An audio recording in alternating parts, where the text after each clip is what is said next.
Hello friends, मैं रामवीर सिंह अपने channel में आपका स्वागत करता हूँ। देखिए, आज सत्यनारायण की कथा हो रही है। घर पे पंडित जी तैयारी कर रहे हैं और सत्यनारायण की मथुरा में कथा किस प्रकार से होती है आप देखिएगा और मेरे चैनल को लाइक और सब्सक्राइब कर देना प्लीज़।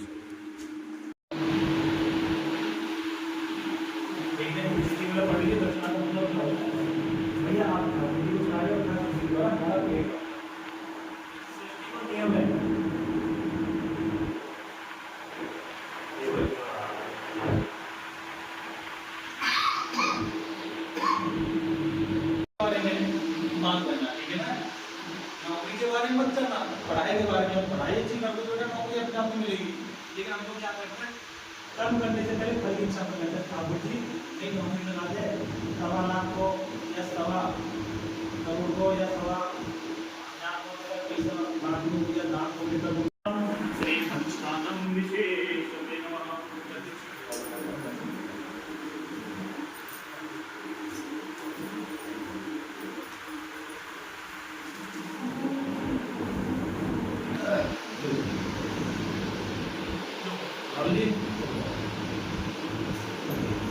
श्रेष्ठ और पुण्य माना जाता है और इस व्रत से सभी लोगों का उद्धार का मान होता है। और ये जो व्रत पूजन है, ये नारद जी ने लक्ष्मी नारायण जी से पूछा था और लक्ष्मी नारायण जी ने फिर द्वारा मुनि श्रेष्ठ नारद जी को भी बतलाया था। तो वो आप इसमें एक बार क्या हुआ कि जो हमारे नारद जी भगवान है उनका काम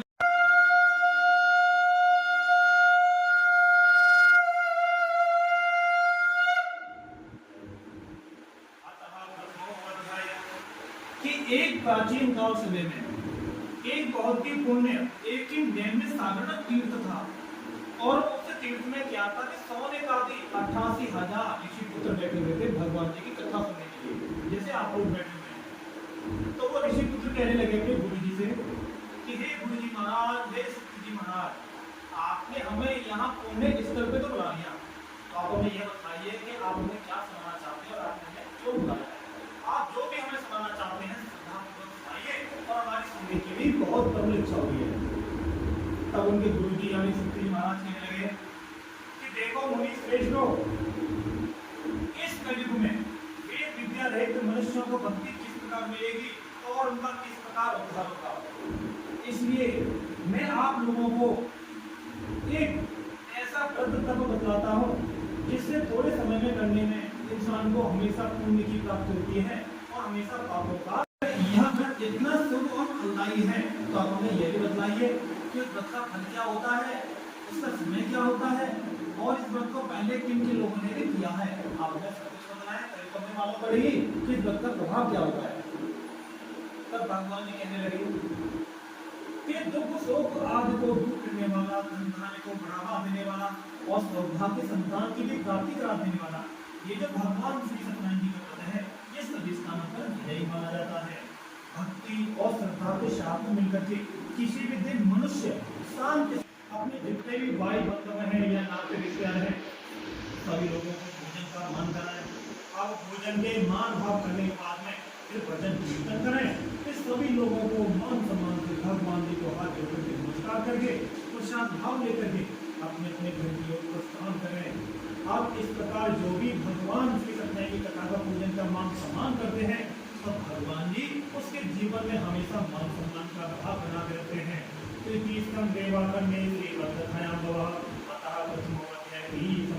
बोलिए श्री सत्यनारायण भगवान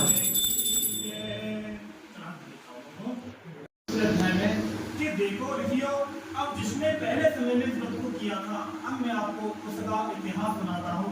इसे ध्यानपूर्वक सुनिए। एक सुंदर काशीपुरी नगरी में एक बड़ा ही एक अत्यंत एक निर्धन ब्राह्मण रहता था। अब वो ब्राह्मण क्या करता था कि सुबह सुबह नहा धो करके भूख प्यासे बेचैन होकर के भिक्षा डंडी निकल जाया करता था और भिक्षा डंडों से जो कुछ भी मिल जाता उसे बड़ी श्रद्धा भाव से अपना जीवन यापन भी किया करता था। तो एक बार क्या हुआ कि वो ब्राह्मण तो भिक्षा डंडी के लिए निकल गया और हमारे जो ब्राह्मण से प्रेम करने वाले जो हमारे भगवान विष्णु जी बैठे हुए हैं, वो उस ब्राह्मण को देख करके बड़े दुखी हो गए कि इतनी बुरी हालत में घूम रहा है। अब भगवान जी अपना रूप लेकर के तो नहीं आ सकते भक्तों के पास में। अब भगवान जी ने क्या किया कि एक बूढ़े ब्राह्मण का बेधाम कर लिया और सीधा स्वर्ग लोक से सीधा भूल आ गए उसके पास में। और उसके पास में निकट आकर के बड़े प्यार से उसे कहने लगे कि हे निर्धन ब्राह्मण, मैं आपको देख रहा हूँ कि बहुत दिनों से इधर उधर पड़े विचलित हालत में घूमते रहते हो, तो आप क्यों घूमते हो? अगर आपकी कोई विपदा या कष्ट है तो आप मुझे बताओ। अब जो निर्धन ब्राह्मण था वो भगवान जी को तो नहीं पहचान पाया, लेकिन हाथ जोड़ के क्या कहने लगा कि हे वृद्ध ब्राह्मण, मैं बहुत ही निर्धन ब्राह्मण हूँ और भिक्षाटन के लिए यहाँ वहाँ भटकता रहता हूँ। हे ब्राह्मण देव, अगर आप इसका कोई हल या खबर चाहते हैं तो आप कृपया करके मुझे बताइए।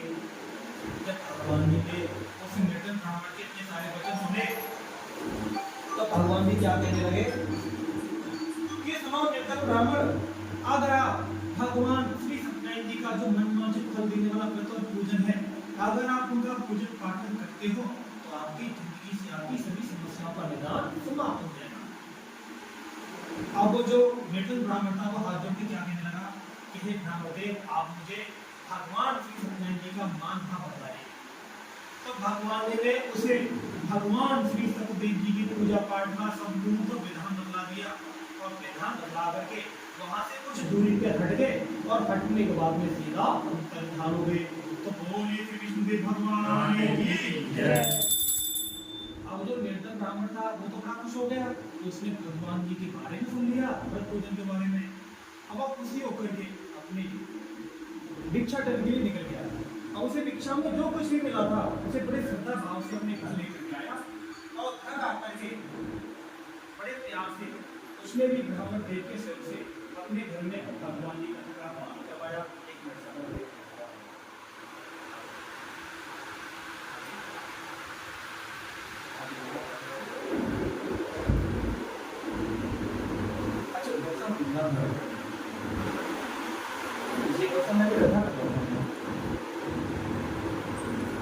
भगवान से हमेशा अपनी मनों की कामना मांगनी चाहिए।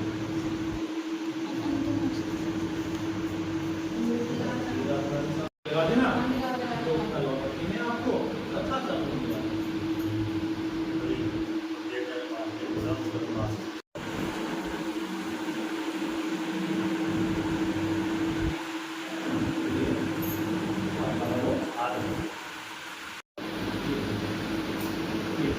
बेटा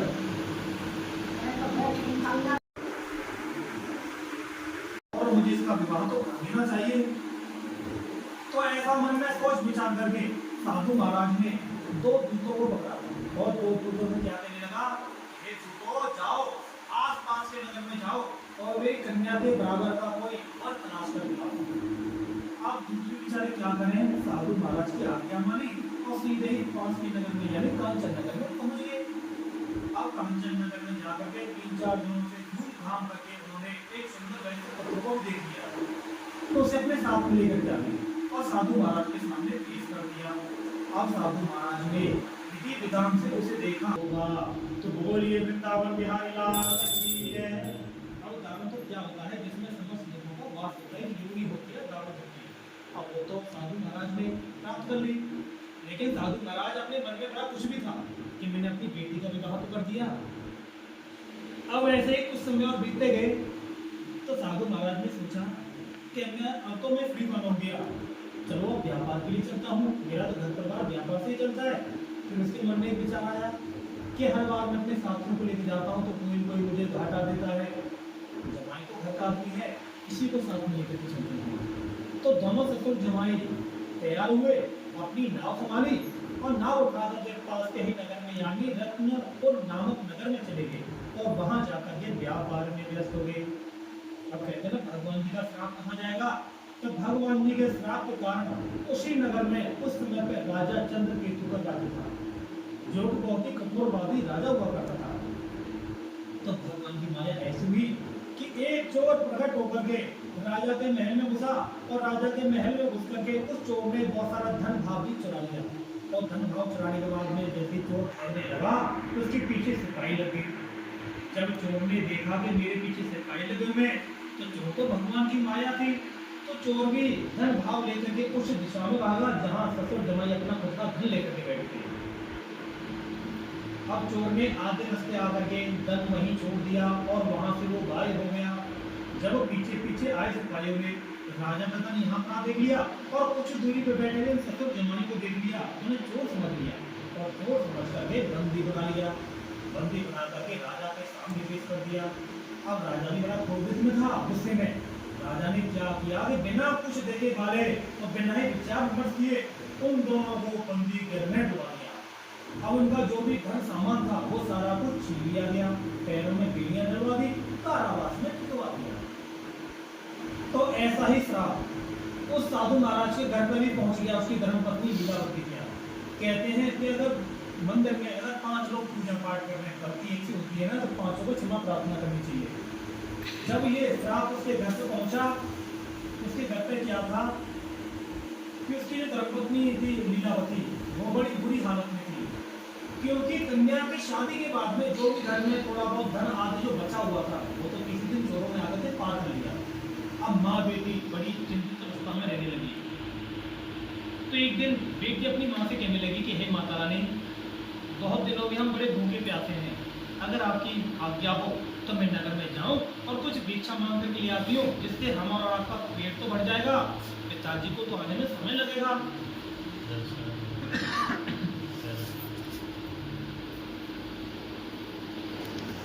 नगर में जाती है और 4-5 घरों से भिक्षा मांग करके जब वो लौट करके आती है तो ऐसे द्वार से ऊपर क्या रही थी कि वहाँ भगवान जी की कथा हो रही थी, वहाँ भीड़ लगी हुई थी। तो कन्या ने भीड़ को देख करके वहाँ रुके। जब उसने देखा कि भगवान जी की कथा हो रही है तो उसने वहाँ बैठ करके बड़ी श्रद्धा से कथा सुनी। और कहते हैं कि रास्ते में अगर कोई पुण्य भावार्थ मिल जाए तो उसे छोड़ करके नहीं आना चाहिए, कुछ न कुछ सहयोग करके आना चाहिए। तो उस कन्या ने बड़ी श्रद्धा से वहाँ कथा सुनी, भगवान जी का मान सम्मान किया और उसे जो प्रसाद मिला था प्रसाद लेकर के अपने घर आई तो बहुत लेट हो गई। तो माँ तो वैसे ही नाराज थी और नाराज हो गई, कहने लगी कि बेटी हम तो वैसे ही दुखी हैं और तू पता नहीं कहाँ थी इतनी रात। तो बेटी कहने लगी कि हे माता रानी, मैं तो दीक्षा मांग करके सीधा घर आ रही थी, लेकिन रास्ते में किसी ब्राह्मण देव का द्वार मिला, वहाँ पर भीड़ हो रही थी, मैंने देखा तो वहाँ भगवान जी की कथा और चल रही थी। तो मैंने बड़ी श्रद्धा से कथा सुन करके आई हूँ। और आपको यकीन न हो तो ये प्रसाद देखिए। जब कन्या ने अपनी माँ को प्रसाद दिखाया तो उसकी माँ को भी याद आया कि हाँ हमने भी भगवान का बहुत बड़ा अपमान किया है, ये कन्या इतनी बड़ी हुई, इसकी शादी भी कर दी, न तो हमने इसकी जन्म में कथा कराई और ना ही हमने विवाह पे कथा कराई, ये तो हमसे बहुत बड़ी गलती हो गई। फिर उसने क्या किया कि कन्या के हाथ से प्रसाद लिया और सीधा मंदिर में गई। मंदिर में जाकर के भगवान जी को भोग लगाया, क्षमा प्रार्थना किया और उनसे क्षमा याचना करने लगी।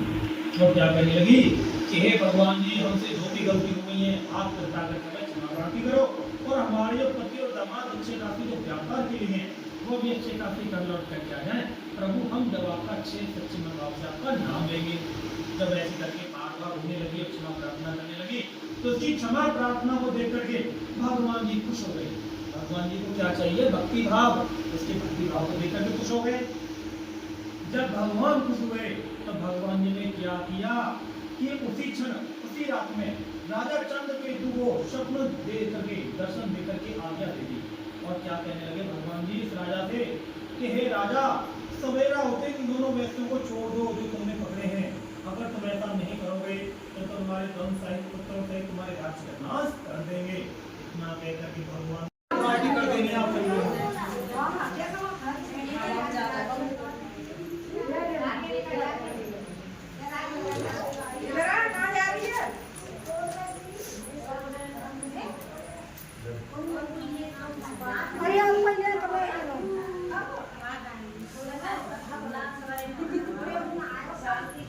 एक ही बार नीचे एक बार आपको चम्मच से लेना है, बाद बाकी का आपको ढाल बना करके घी लेना है, तो थोड़ा सा बीच में बचाना भी आपको।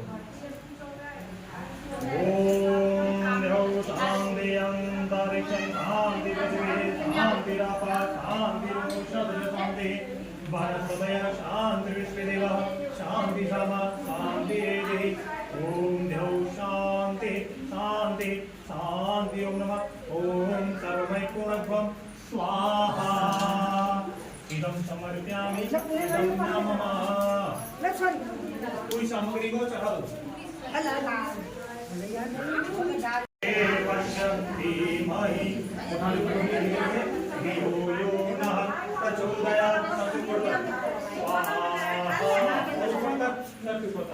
श्री समर्पयामि नमः।